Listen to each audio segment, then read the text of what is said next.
Pemirsa, 3 remaja terindikasi anggota geng yang meresahkan babak belur dihajar massa di Desa Blangkrum, Kecamatan Muara II, Kota Lok Sumawe.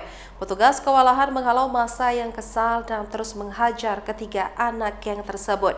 Akibatnya, satu di antaranya mengalami luka parah dan harus menjalani perawatan di rumah sakit. Ketiga remaja masih berstatus pelajar, diantaranya Sultan Farisi 16 tahun warga desa Utenbai dan Irfan 15 tahun warga Utenbai Kota Lok Sumawe serta Muhammad Alfian Akbar 16 tahun warga desa Blangkabu Aceh Utara babak belur dihajar massa. Warga geram karena ketiga remaja ini ugal-ugalan di jalan menggunakan sepeda motor dan membawa senjata tajam. Warga yang melihat segera mengejar hingga salah satu dari mereka akhirnya terjatuh setelah menabrak gundukan tanah. Amarah massa memuncak saat ditemukan berbagai barang bukti termasuk senjata tajam seperti celurit dan parang serta sebuah stik baseball.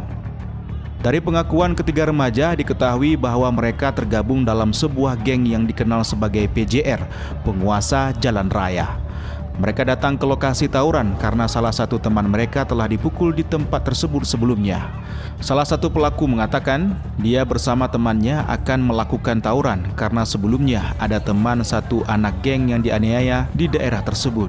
Namun tiba-tiba tertangkap warga berikut barang bukti senjata. Tawuran sama siapa? Tak kata dia bilang. Memang tawuran enggak? Tak jadi dia pulang dah ke kawan dah. Oh, orang tidak mau tawuran. Tak jadi dia pulang. Ada bawa senjata? Kawan ada. Ini kok bisa kena pukul nih? Tak kawan dah. Dari keluarga ya? Sejumlah petugas yang tiba di lokasi untuk mengamankan ketiga remaja dikerumuni ratusan massa yang marah. Petugas berusaha menyelamatkan ketiga anak remaja ini dari hantaman pukulan dari kerumunan massa yang terus bertambah. Dari Lok Sumawe, Muhammad Jafar Yusuf, iNews melaporkan.